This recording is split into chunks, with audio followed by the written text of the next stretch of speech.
Vamos nessa aula de hoje.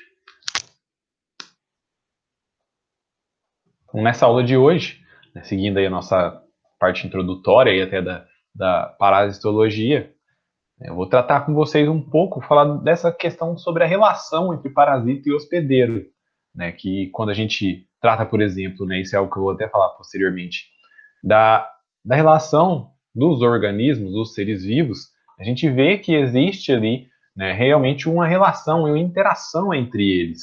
Então, todos os organismos vão estar relacionados, né? Vai existir um interrelacionamento entre os seres vivos, né? E esse interrelacionamento ele vai ser fundamental para a sobrevivência desses organismos, né? A gente pode dizer que provavelmente, né, nenhum ser vivo aí consegue sobreviver e reproduzir independente do outro, né? Ele acaba precisando do outro ali para, por exemplo, para alimentação ou algo do tipo, né? Então, essa relação aí vai variar, né? Essa inter-relação vai variar entre os reinos, filos e essas outras gêneros, espécies, né? E ecologia vai ser a ciência que estuda essa interdependência, né? Que estuda essa relação que vai existir, né? Mas aí você pensa, mas ecologia, o que a ecologia tem a ver com parasitismo, né? Com parasita? Mas se você for lembrar, né, o parasitismo é uma relação, né, e uma relação bem próxima que vai existir, né, uma relação ali que tende, né, a ser uma relação dinâmica, porque, assim como todas as relações, né, porque vai existir esse processo evolutivo, né, os organismos sempre vão estar sofrendo adaptações ali, vai existir adaptação mútua. Eu não sei se vocês lembram lá, por exemplo, na disciplina de evolução, quando eu falei de coevolução, né? E, se eu não me engano, um dos exemplos que eu usei foi justamente isso, né? Foi essa relação, essa corrida, digamos assim, né, que vai existir ali entre adaptações novas no parasita e adaptações novas no hospedeiro.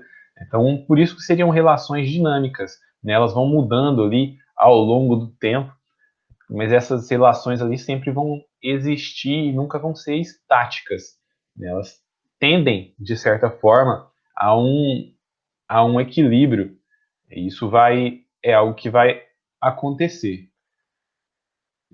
né? Ainda um geral, né? Só falando que o relacionamento então, entre os seres vivos, eles acabam que existem por dois aspectos fundamentais, né? Essa obtenção de alimento, essa proteção e a origem do parasitismo, a gente pode dizer até que talvez esteja um pouco relacionada com isso, né? Com essa relação inicial que aconteceu, né? E por acaso, né, um dos organismos ali, ele foi beneficiado. Então, o parasitismo ocorreu quando, no processo evolutivo de uma associação que existia um organismo menor, ele foi beneficiado, né, e isso fez com que houvesse uma evolução para melhorar, né, o relacionamento desse organismo com o hospedeiro, e com o passar do tempo ali, com o decorrer de milhares de anos ali, e isso foi tornando esse invasor, esse parasita, né, em muitos casos, cada vez mais dependente do outro ser vivo, né? Muitos parasitas ali, a maioria, né, precisa do organismo, do hospedeiro, para que ele consiga reproduzir, para que ele consiga sobreviver. Então, isso foi, essa dependência foi se tornando cada vez maior ao longo do processo evolutivo, né? Tanto que alguns parasitas são muito específicos de algumas espécies, né? Alguns parasitas, por exemplo, de outros animais não conseguem invadir, por exemplo, o nosso corpo, porque ele é tão específico para aquelas características daquele animal que ele não vai conseguir fazer, né, essa migração ali para outra espécie. Então essas adaptações aí foram, né, de tal forma se acentuando ali, né, e diversas adaptações são até alguma marca do próprio parasitismo, né? As adaptações que foram surgindo, elas foram importantes para que esse parasitismo fosse exercido, né? E as adaptações ou modificações, as principais, né, são de 3 tipos ali.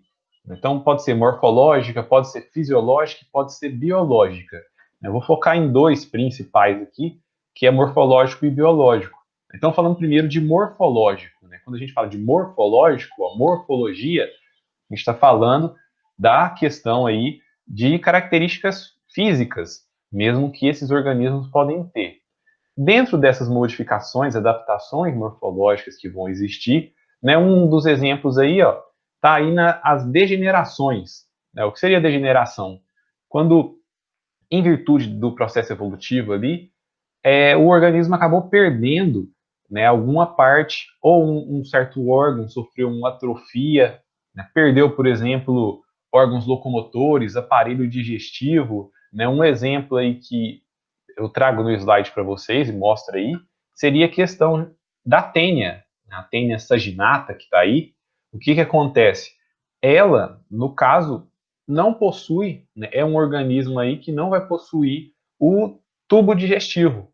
Ela perdeu esse tubo digestivo e acaba se alimentando, né, basicamente dos nossos nutrientes, né, utilizando os nossos nutrientes ali. E a maior parte do corpo dela vai ser para produzir ovos. Né? A maior parte da estrutura da tênia saginata é justamente a parte de aparelho reprodutivo. Outro exemplo, e aí até relacionando com isso, né, de modificação ou adaptação morfológica, que seriam as hipertrofias. Né? Quando a gente fala de hipertrofia, seria um aumento. Esse aumento que vai acontecer pode ser, por exemplo, em órgãos de fixação, pode ser relacionado com resistência, com proteção, com reprodução. O exemplo que eu trago aí para vocês, ó, o Ascaris lumbricoides, lombriga, o que ela vai ter? Ela tem órgãos fixadores que são muito fortes. Então, isso seria um exemplo aí de uma modificação que esse organismo vai ter, né? Mas não só ele vai ter isso, outros vão ter também é, características, adaptações morfológicas aí que vão estar relacionadas com hipertrofia. Quando eu falei, por exemplo, que a tênia saginata, a maior parte do corpo dela seria órgãos reprodutivos, isso seria uma hipertrofia, né? Um aumento na capacidade de reprodução, um aumento na quantidade ali de gônadas que vão fazer essa reprodução.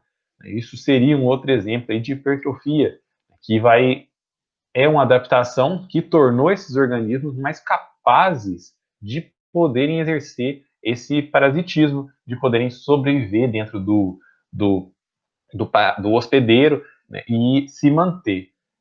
E dentro das adaptações aí também, né, vão existir essas adaptações biológicas, que eu já tinha citado, mas um exemplo, né, podem ser adaptações biológicas na capacidade reprodutiva, né, que é essa questão justamente do parasita ser capaz de produzir uma grande quantidade de ovos, de cistos, de outras formas infectantes. Então, essa capacidade reprodutiva é importante justamente para isso, né? Eles têm que vencer diversas barreiras para perpetuar a espécie.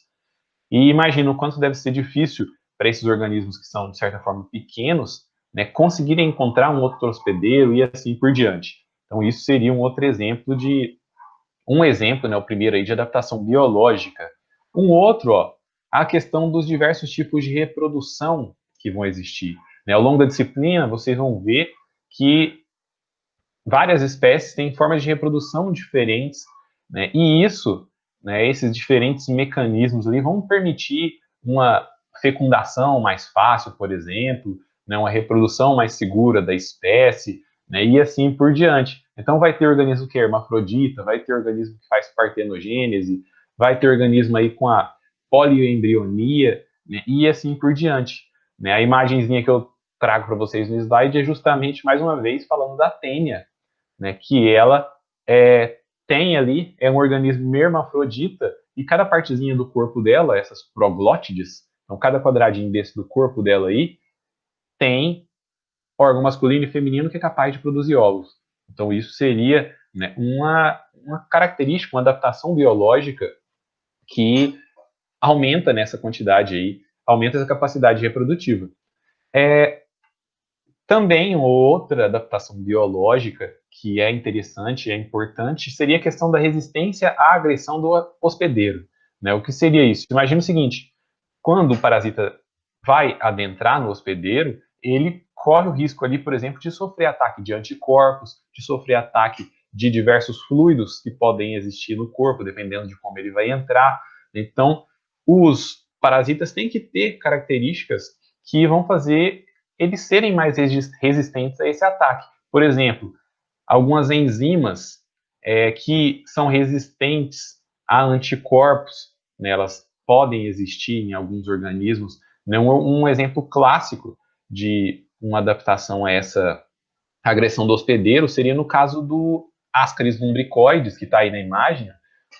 O que tem? Ele possui ali, ele acaba, né, liberando aí essa antiquinase, né, que é uma enzima que neutraliza a ação dos sucogástricos. Então, isso seria um exemplo de resistência à agressão do hospedeiro. Então, é uma característica que evoluiu também até chegar nesse ponto.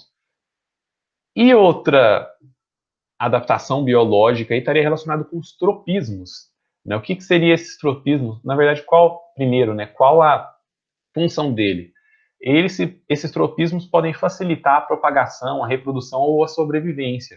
Né? Imagina o seguinte, que um certo parasita, ele, ele é pouco resistente à dessecação. Ele não consegue sobreviver num ambiente que é muito ensolarado ou muito quente. O que pode acontecer? Pode ser que na Terra ali, uma das formas dele se esconder seria ele ter um geotropismo, né, uma característica de se abrigar na Terra, um geotropismo positivo, se eu não me engano, né, que ele vai se abrigar ali, ou quer dizer, abaixo da Terra, né, negativo. Então, um tropismo estaria relacionado com isso. Então, pode ser um geotropismo, que ele vai ter essa capacidade ali de saber onde é melhor para ele, né, acima ou abaixo da Terra. Um termotropismo, que é relacionado com a questão da temperatura. Quimiotropismo, que é relacionado ali com a questão de certas substâncias químicas que vão existir. Então, isso também, nessas adaptações biológicas e voltadas para esses tropismos que eles vão ter, é algo que também foi favorecido ao longo do processo evolutivo, né, e que foi importante para que essas espécies fossem mantidas, né, ao longo do tempo. Então, como eu disse, né, vão existir diversos tipos de relações entre os organismos, né, diversos tipos de associações ou interações que podem, é, podem ser harmônicas ou positivas, quando tem benefício mútuo, ou então existe ausência de prejuízo, ou podem ser desarmônicas ou então negativas, quando tem um prejuízo para algum. E quando a gente trata aí do parasitismo, a gente vai estar falando justamente disso, né? Quando um é beneficiado e o outro é, é expoliado, né? Sofre com essa relação. Aqui a imagenzinha mostrando um mais e um menos, né? Mostrando que para um é positivo, para o outro é negativo. Então, existindo essa unilateralidade de benefícios, né? Só um ali tá ganhando, tá tendo uma vantagem nessa relação, né? De modo geral, né, o parasitismo ali tende ao equilíbrio. Por quê? Imagina o seguinte, se o parasita mata o hospedeiro muito rápido, ele não vai ter tempo para se reproduzir, para se propagar. Então, no geral, tende, esse parasitismo tende ao equilíbrio, né? Mas não quer dizer que pode acontecer, né, do parasita acabar matando também o hospedeiro. Né? Um exemplo aí que a gente pode utilizar é a questão aí do Trypanosoma cruzi, que quando ele afeta o tatu, que é o hospedeiro natural dele, raramente o tatu vai morrer ou vai ter graves danos. Já quando ele afeta o homem, né, que seria um outro hospedeiro aí, que passou a ser um hospedeiro definitivo também, né, mas que não era o natural originalmente, ele pode levar à morte, né, pode desenvolver vários problemas aí, a doença de Chagas estaria relacionado com isso. Um outro exemplo disso, em zonas que são zonas endêmicas de malária, é, é muito mais a quantidade de letalidade, né, a quantidade de mortes por conta disso, é muito mais baixa do que quando pessoas de fora vão entrar nessa zona. Né? Por quê? Porque provavelmente a população ali passou por um processo evolutivo que selecionou, né, essas características que seriam favoráveis a sobreviver no caso de existir esse parasitismo. Né? Uma bem clássica aí que a gente pode tratar disso quando fala de malária é a questão da anemia falciforme, que é quando a hemácia tem um formato ali meio que de foice e impede com que o micro-organismo aí, né, o parasita da malária, consiga adentrar na hemácia. Então, os indivíduos que têm essa característica sobreviveram mais, né, por isso que é uma característica comum em certas pessoas. Né, é uma característica ruim, mas se ela for em níveis intermediários ali, ela não vai levar a pessoa à morte e ainda pode fazer ela sobreviver à malária. Então, isso seria um exemplo de desse equilíbrio que vai acabar existindo, né, entre o parasita e o hospedeiro. Então, para que é uma doença parasitária? Né, aí foi o que eu falei, né?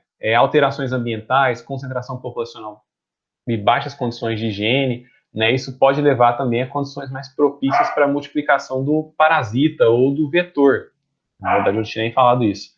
Um exemplo aí, né? O Schistosoma mansoni, ele adquire alguns aspectos mais graves quando o ser humano acaba modificando o ambiente. Né? Por quê? O Schistosoma mansoni está relacionado com certos moluscos, com certos caramujos. Então ele depende, esse caramujo depende de ambientes mais alagados para ele sobreviver.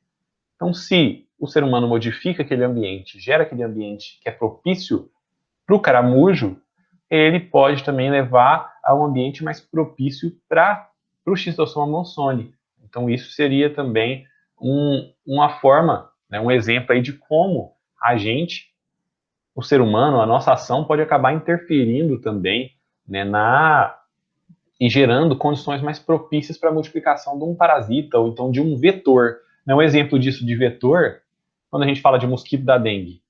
Né, a gente, o nosso ambiente, as cidades, elas são cheias de locais que são próprios para procriação desse vetor. Qual que é o vetor? O mosquito. Então, isso aí, né, mostrando que a gente também acaba influenciando e gerando esses problemas para nós mesmos. Então, para existir doença parasitária, né, existe a necessidade de alguns fatores, por exemplo, fatores inerentes ao parasita, que fazem parte deles, né, como o número de exemplares, o tamanho, a virulência desse parasita, o metabolismo dele e assim por diante, e fatores inerentes também ao hospedeiro.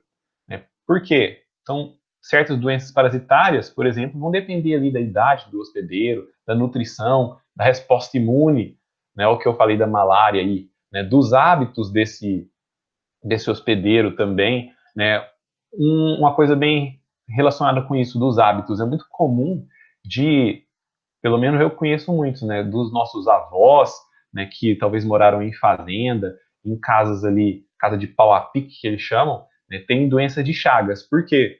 Porque o barbeiro costuma viver em locais, né, que são em tocas, são locais mais escuros, então eles são atraídos para essas residências.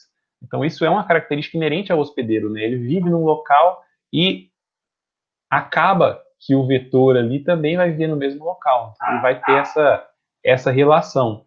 Então, dessa combinação aí desses fatores, a gente vai acabar tendo ali ou um indivíduo doente, ou um indivíduo que é portador assintomático, ou um indivíduo não parasitado, né?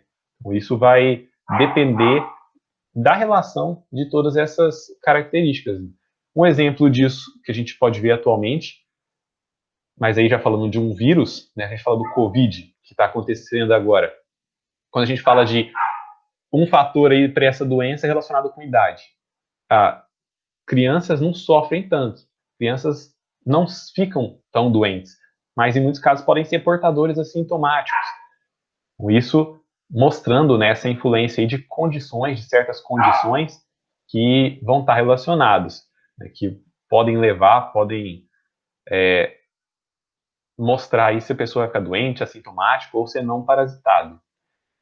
E, como eu disse inicialmente, né, a ecologia também se aplica aos parasitas, né? Essa relação aí dos parasitas com outros organismos, né, também é algo importante com outros organismos e com o ambiente, né? E vai determinar ali a existência dos parasitos e, consequentemente, o parasitismo. Então, diversos termos da ecologia acabam que se encaixam também, né, no caso do parasita. Né? Quando a gente fala de habitat, por exemplo, né, o habitat seria o ecossistema, o local que o organismo vai viver, ou o órgão. Né? Quando a gente trata aí de parasita, a gente pode falar de habitat, por exemplo, aí do Ascaris lumbricoides, como sendo o intestino delgado, né? Ou também a questão do nicho pode se encaixar, né? O nicho que é aquela atividade que a espécie vai ter dentro do habitat. Então, o Ascaris lumbricoides, dentro do habitat, ele realiza a função reprodutiva, funções alimentares, absorvendo ali nutrientes do hospedeiro. Outro termo da ecologia que também se adequa, que seria a questão do ecótopo, né? Que vai ser o abrigo físico do animal. O exemplo que eu citei anteriormente, ó, os barbeiros, os triatomíneos, eles costumam viver nas frestas do barro, né, costumam viver nessas tocas. Isso seria um ecótopo desse organismo e que pode combinar com o local que a gente vai habitar também, né? As nossas casas aí. O que eu falei dos nossos avós viverem em casas de pau a pique. A questão do biótopo, que também é um outro termo da ecologia e que a gente pode relacionar com a ecologia com parasitas, né? Ecologia parasitária, né? Que vai ser o local onde condições para a sobrevivência de uma ou várias espécies vão ser uniformes, né? E vão se manter constantes. Então, por exemplo, o biótopo de um certo organismo, ele é semelhante em diversas regiões. Então, por isso que a gente tem, por exemplo, o mesmo parasita aqui numa região nossa, aqui mais em Itumbiara, e tem um pouco mais distante, mas ainda no centro-oeste, porque são locais que vão ter condições similares. Né? E por último aí desses termos que a gente pode relacionar seria a questão do biocenose, né? Que seria, né, a associação ali de todos os seres vivos que vão existir no biótopo. Por exemplo, um exemplo de biocenose. Então, a associação que existe entre o Trypanosoma cruzi, entre o barbeiro, o triatomínio, entre o homem, entre o biótipo que vai existir. Né? Então, isso seria um exemplo aí de aplicação desses termos da ecologia para os parasitas, né? Porque é uma relação também que vai existir e vai ser importante. E a relação, né, no caso, que com o ambiente, né, é algo importante. Então, existe, para os parasitas, vai existir uma necessidade também de condições, né, bem indispensáveis ali para que ele consiga existir, ele consiga sobreviver, consiga reproduzir. Né, e essas condições aí do ambiente vão depender aí do biótopo, né, então o local ali onde ele vai ter as condições de sobrevivência, vai depender da biocenose. Né. Por exemplo, imagina que no local, eu falei da biocenose do Trypanosoma cruzi, triatomínio, o homem e o biótopo.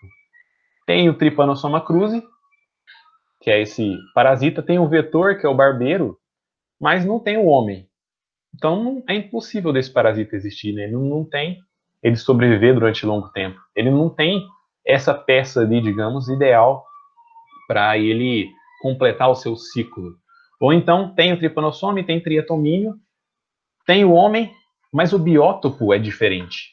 Então a gente passou a viver em casas que não são mais o biótopo desse triatomínio.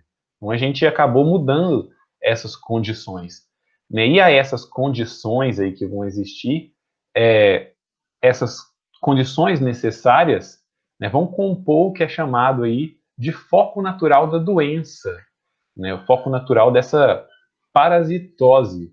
Né? Seria um local ali onde há, então, um interrelacionamento de diversos fatores. Né? Quais seriam esses fatores? Aí, o relevo, o solo, o clima, a fauna, a flora e assim por diante. Né? Por isso que, por exemplo, na nossa região aqui, não é tão comum malária, mas lá na região amazônica, lá no norte, já é um local que tem condições muito propícias para malária. Então, isso influencia, né, em certas parasitoses, né? Por isso que algumas vão existir aqui, não vão existir em regiões temperadas e assim por diante. Né? E esse foco natural ele tem que fornecer, né, algumas condições também. Né? Tem que ter uma coincidência de hábitats do hospedeiro. Então, a questão que eu falei lá, né, de não existir os hospedeiros intermediários ou um hospedeiro definitivo ali. Então, aquela parasitose não vai conseguir se manter naquele local. Não ter hospedeiro ou vetor o suficiente. A quantidade de parasita tem que ser suficiente também ali para manter, né, para atingir o hospedeiro e o vetor. E tem que ter condições propícias para a transmissão. Né? O clima, por exemplo, ser úmido, a temperatura, uma altitude adequada e assim por diante. Então, quando a gente trata de foco natural da doença, a gente estaria falando disso, né, dessas condições necessárias que vão ser fundamentais ali para que a parasitose consiga existir e se instalar naquele local. E os parasitas vão ter diversos tipos de ações sobre os hospedeiros. Né? Nem sempre a presença de um parasita em um hospedeiro vai indicar que está havendo uma ação patogênica. Né? Em muitos casos ali, pode haver essa ação patogênica em virtude de um desequilíbrio que vai existir, né? E o grau, a intensidade da doença vai depender de diversas coisas, vai depender da idade do organismo, do estado nutricional dele, dos órgãos atingidos e assim por diante. Né? Dentre essas ações está, por exemplo, a ação exfoliativa. Né? O que seria essa ação exfoliativa? Quando o parasita vai absorver os nutrientes ou o sangue do hospedeiro. Né? Aí dois exemplos o ancilostoma SP, que vai causar ancilostomose, o ancilostoma ele ingere o sangue do organismo, obtém ferro, oxigênio, então ele pode acabar levando a fazer a pessoa a ter anemia. Né? Um outro exemplo, os mosquitos, aí, os hematófagos, né? Esses organismos vão se alimentar do sangue do hospedeiro, causar essa ação exfoliativa. Outro exemplo, né, uma ação tóxica que pode existir, né, espécies que vão produzir enzimas ou metabólitos que vão lesar o hospedeiro. Um exemplo, o Ascaris lumbricoides, a lombriga, ela produz certas enzimas, certos metabólitos que podem causar reações alérgicas às pessoas, reações. Então, isso seria um exemplo de ação tóxica que vai existir. Né? A ação mecânica, então, que é quando impede, por exemplo, o fluxo de alimento, a absorção alimentar. Né? Isso acontece muito quando o grau de contaminação ali está muito alto, a quantidade de parasita está muito grande. Né? O exemplo aí, a imagem do lado, né, bem nojenta até, que seria essa grande quantidade de lombriga ali dentro do intestino do organismo e da pessoa, quer dizer. Né? Então, essa grande quantidade acaba obstruindo ali a estrutura. Isso seria, né, um exemplo de ação mecânica que é causado. Uma ação traumática que ocorre, por exemplo, por conta de migração dentro do hospedeiro.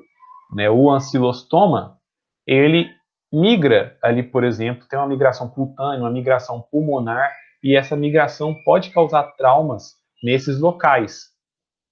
Outra ação seria a ação irritativa, né, que ocorre em virtude da presença constante do parasita. Né, ele vai irritando aquele local. Exemplos aí, ó, as tênias costumam ter essas ventosas e esses cólex aqui, né, essa estruturazinha aqui, ó. Essas estruturas, elas servem para fixar ali na região do intestino.